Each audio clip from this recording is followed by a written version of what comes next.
अब यहाँ डैनियल बेकी के डॉग को देखता है जिसे इन तीनों ने यहाँ बंद कर रखा था। वो इनसे पूछता है कि इसके पीछे क्या कहानी है। अब वो बुरा आदमी बताता है कि ये डॉग एक लड़की का है जिससे बदला लेने के लिए वो उसके डॉग को यहाँ ले आए हैं ताकि उसे सबक सिखा सकें और बता सकें कि उसे हमसे नहीं उलझना चाहिए था।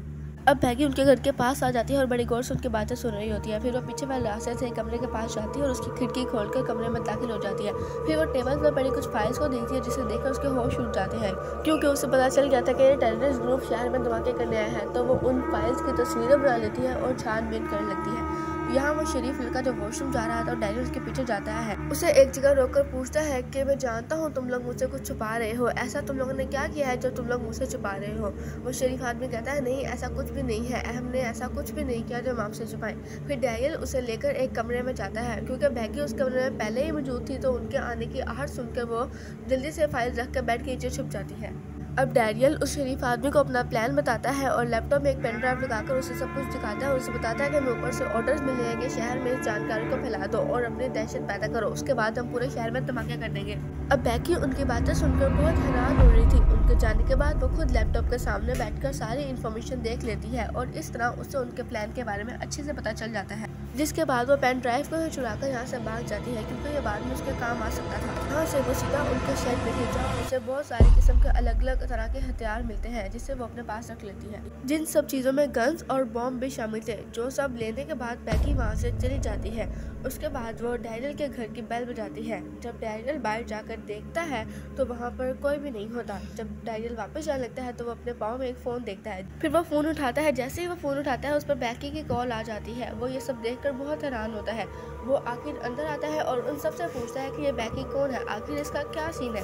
तो वो लोग बताते हैं कि बैकी वही है जो हमसे पंगा ले रही है, मतलब कि हमसे उलझ रही है। फिर वो फ़ोन उठाता है और वो पूछता है कि आखिर अब तुम क्या चाहती हो। वो कहती है ज़्यादा कुछ नहीं, बस तुम्हारी पेन ड्राइव मेरे पास है, अगर तुम चाहते हो तो वो तुम्हें वापस मिले तो तुम मेरा डॉग को मेरे हवाले कर दो। वो ये सुनकर हैरान हो जाता है कि आखिर पेन ड्राइव उसके पास कैसे गई। वो दिमाग लगाकर वो अंदाज़ा लगाते हैं कि यकीनन वो घर से चुरा कर ले गई होगी, क्योंकि वो घर के अंदर आई थी तो यकीनन वो घर के आसपास ही होगी। बट पेन ड्राइव उसके पास होना बहुत बड़ा मसला खड़ा कर सकता है। बुरा आदमी डैनियल को कहता है कि आप फिक्र ना करो, मैं बाहर जाकर उसे देखता हूँ और उससे बात करता हूँ। जब वो बाहर आया तो बैकी उसे दिख गई तो वो उसका पीछा करने लगता है। पीछे से गन तान कर वो कहता है तुम जानती नहीं हम कौन लोग हैं और तुम किन लोगों से उलझ रही हो। ये कहकर वो एक कदम आगे बढ़ाता है और बैकी के बेचारे ट्रैप में गिर जाता है और उसकी गन भी बाहर ही रह जाती है। अब वो उसकी गन उठाती है और उसके ऊपर तान के खड़ी हो जाती है। अब वो किसी तरीके से उसके पास आकर उसका मुंह टेप से बांध देती है और टेप के जरिए ही उसके मुंह के साथ बॉम्ब चिपका देती है और उस बॉम्ब की पिन को उनके दरवाजे के साथ बांध देती है और दरवाजा खटखटाती है। जैसे डैनियल बाहर आया उस दरवाजे की पिन खींची और बॉम्ब फट गया और इसी तरीके से उस बुरे आदमी की मौत बहुत बुरे तरीके से हो गई। उसके साथी काफी हैरान रह गए क्योंकि वो समझ गए थे कि बैकी कोई आम लड़की नहीं है बल्कि वो बहुत ही खतरनाक और मास्टरमाइंड है और किस तरीके से उसने अपने दिमाग का इस्तेमाल करके उनके साथी को मार डाला। अब जाहिर है वो उनके लिए भी खतरा थी। अब वो जान चुके थे कि उसका जिंदा रहना उनके लिए ठीक नहीं है। डैनियल को बहुत गुस्सा आता है और वो उन दोनों लड़कों पर बहुत गुस्सा करता है और गुस्से में वो उन दोनों लड़कों के सर पे गन रख के कहते हैं कि मुझे बताओ तुम लोगों ने ऐसा क्या किया था कि वो लड़की बदला लेने के लिए इस हद तक आ गई और अब हमारे सरों पर मौत की तरह मंडरा रही है।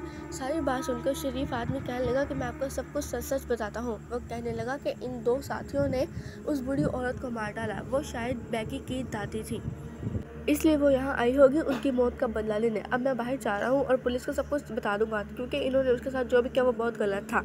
सब लोग उसे बहुत मना करते हैं लेकिन वो किसी की बात नहीं सुनता। यह सुनकर डैनियल का दिमाग ख़राब होता है और वो उसके पास आता है और उसका गला मरोड़ देता है जिससे उसकी गर्दन की हड्डी टूट जाती है और उसकी मौत हो जाती है। फिर से बैकी की कॉल आ जाती है डैनियल को और वो कहती है पेन ड्राइव तुम्हें नहीं चाहिए, मेरा डॉगी मुझे शराफत से वापस कर दो। ये सुनकर डैनियल से एक आदमी को गुस्सा आ गया और वो बाहर जाकर ज़ोर ज़ोर से चिल्लाने लगा, बैकी तुम कहाँ हो, मैं तुम्हें नहीं छोड़ूंगा, तुम्हारी मौत पक्की है। अब दूर बैठी बैकी उसे देख रही थी और उसने अपने हाथ में तीर पकड़ा हुआ था और वह तीर सीधा उसके मुंह पे मारती है और वह तीर उसके मुंह के आर पार हो जाता है जिससे उसकी मौत तो नहीं होती लेकिन उसे काफ़ी तकलीफ होती है। वो जल्दी से भागकर अंदर जाता है और डैनियल उसके मुंह से तीर निकालता है और उसका बहुत सारा खून निकलने लगता है। इस वजह से उस आदमी को बहुत गुस्सा आता है। वो बहुत गुस्से में होता है और डैनियल से कहता है कि तुम परेशान ना हो, मैं बैकी को पकड़ लूँगा। लेकिन उसकी एक नहीं सुनता और बदला लेने के लिए उससे बाहर चला जाता है। बैकी उसके सामने आती है। वो बैकी के पीछा करना शुरू करता है और बैकी आगे आगे भागना शुरू कर देती है। फिर बैगी भागते भागते उसे अपने शेड में ले जाती है। डैरियल तीसरे आदमी को पकड़कर उस पर गुस्सा करने लगता है और कहता है कि ये सब कुछ तुम लोगों की वजह से हुआ है। अब तुम यहाँ अंदर क्या कर रहे हो?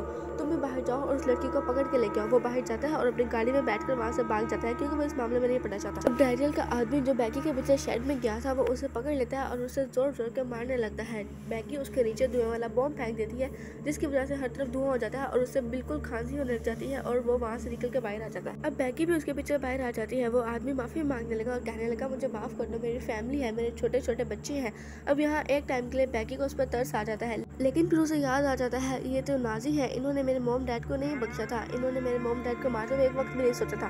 बैगी उसके ऊपर खंजर से वार करती है और उसके टुकड़े टुकड़े कर देती है। इस तरह उसकी बहुत भयानक मौत हो जाती है। सारा खून बैगी के ऊपर आके गिर जाता है। इसी तरह वो उसको मारते हुए खुश हो रही थी कि सामने से एक इंजेक्शन आके बैगी के ऊपर लगता है और बैगी उसी वक्त वहाँ गिर के बेहोश हो जाती है। और जब उसकी आंख खुलती है तो वो डैरियल उसके सामने खड़ा होता है और कहता है कि तुम जानती नहीं हम कौन हो, तुमने गलत इंसान से पंगा ले लिया है। और ये कहकर वो उसे उसका सारा सामान दिखाता है जो वो तैयार कर आई थी और वह कहता है कि अगर तुम चाहती हो कि हम तुम्हें और तुम्हारे डॉग को छोड़ दें तो पेन ड्राइव हमारे हवाले कर दो। इस पर बैगी कहती है कि क्यों बताऊं, तुम एक टेररिस्ट हो, मैं तुम्हारी मदद क्यों करूं। थोड़ी ही देर में वहाँ पे एक बड़ी औरत आ जाती है जिसका नाम डैरियल था। ये वही थी जिसके घर बैगी सबसे पहले गई थी। बैगी को उसको देखकर काफ़ी हैरानी होती है क्योंकि वो समझी थी कि ये एक शरीफ औरत है। फिर वो औरत बताती है कि मेरा नाम डैरियल है और ये मेरा बेटा है, मैंने इसका नाम अपने नाम पर रखा था और हमारा एक ही मकसद है। उसके बाद वो बुरी औरत उसका डॉगी को बाहर निकालती है और कहती है कि शराफत से पेन ड्राइव हमारे हवाले कर दो वरना मैं तुम्हारे डॉगी को मार दूंगी। अब अपने डॉग की खातिर वो पेन ड्राइव देने के लिए मान जाती है, लेकिन वो ये नहीं जानते थे कि ये बैगी है। अगर ये मान गया तो इसके पीछे भी कोई राज छुपा हुआ है। वो दोनों माँ बेटा ये सुनकर खुश हो जाते हैं कि वो पेन ड्राइव देने के लिए राजी हो गई है। इतने में ही बैगी चालाकी से अपनी रस्सी खोल लेती है। जब डेविल को इस बात का पता चलता है कि उसने रस्सी खोली, वो उसके पास आने लगता है, कहता है कि वो पेन ड्राइव देने के लिए राजी हो गई है। इतने में ही बैगी चालाकी से अपनी रस्सी खोल लेती है। जब डेविल को इस बात का पता चलता है कि उसने रस्सी खोली, वो उसके पास आने लगता है तो बैगी उसे टांग मार कर गिरा देती है। अब बैगी भागकर वो स्प्रे उठाती है और डैरियल की आंखों में कर देती है। इससे उसकी आंखों में जलन होने लग जाती है और वो वॉशरूम जाकर अपनी आंखें धोने लगता है। उधर डैरियल की मॉम बैगी के ऊपर गन तान के खड़ी हो जाती है और उसे जान से मारने की धमकी देती है। बैगी को गुस्सा आता है और बैगी चाकू उठाकर उसके सर पर मार देती है और वहाँ पर डैरियल की मॉम की मौत हो जाती है और बैगी वहाँ से भाग जाती है। उसके बाद जब डैरियल वापस आता है तो वो अपनी मॉम को मरा हुआ देखता है और उसे बहुत बुरा लगता है। डैरियल को उस पर बहुत गुस्सा आता है, इसलिए वो बैगी के पीछे बाहर जाता है और उसके पीछे भागने लगता है और उसको शूट करने लगता है। एक जगह पर आकर बैगी रुक जाती है और वो कुछ सोचने लगती है। जैसे ही वो डैरियल उसके पास पहुंचता है वो कहता है मैं तुम्हें मार दूंगा, अब तुम नहीं बच सकती। जैसे ही डैरियल अपना कदम आगे बढ़ाता है उसका पाँव ट्रैप में फंस जाता है और उसे इतनी दर्द होती है कि वो चीखने लगता है। और जैसे ही वो दूसरा कदम आगे बढ़ाता है उसका दूसरा पाँव भी ट्रैप में फंस जाता है और वो बेकाबू होकर ज़मीन पर गिर जाता है। ज़मीन पर गिरकर उसका सर तीसरे ट्रैप में फंस जाता है और वो बिल्कुल भी हिलजुल नहीं सकता। डैरियल कहता है कि तुमने मुझ जैसे इतने बड़े टेररिस्ट को मार दिया, मैं तुम्हें मान गया, तुमने सारे ट्रैप बहुत अच्छे से फिट किए हुए थे।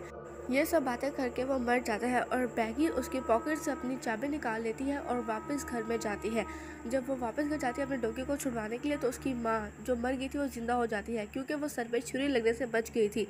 बैगी अपने डॉगी को हुक्म देती है कि जाओ इसे टुकड़े टुकड़े करके मार दो। उसका डॉगी उसके बाद झपटता है और उसे जान से मार देता है।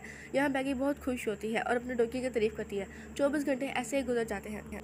जब पुलिस को खबर मिलती है तो वो उसे पकड़ लेते हैं, जिसके बाद उसे एक ऑफिसर के सामने पेश किया जाता है। वो उससे सवाल पूछती है कि तुम अभी 16 साल की हो, तुमने इतने बड़े टेररिस्ट ग्रुप को कैसे मार दिया। वो बोलती है कि मैं इसकी ट्रेनिंग क्या करती थी और वो भी बहुत सख्ती से। वो पेन ड्राइव पुलिस के हवाले करती है। पुलिस ऑफिसर उसकी बहादुरी पे उसको एक ऑफर देती है कि हमने तो मान लिया कि तुम बहुत बहादुर हो और तुम बहुत ज़हीन भी हो, तुमने अपनी बहादुरी से उस टेररिस्ट ग्रुप को मार दिया और उनके इरादों को नाकाम बना दिया और तुमने हमें सारी जानकारी भी ला के दी। क्या तुम हमारे साथ CID में एजेंट बनना चाहोगी।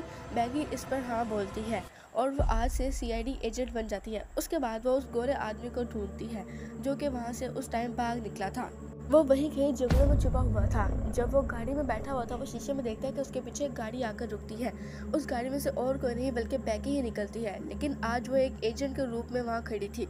वो सोचता है कि वो इसे मार देगा। वो अपनी गन उठाता है, लेकिन बैगी के हाथ में एक मिसाइल था जिसके एक ही वार से उसकी गाड़ी में आग लगी और वो धमाके के साथ फट गई और उसके आखिरी साथी की भी मौत हो गई।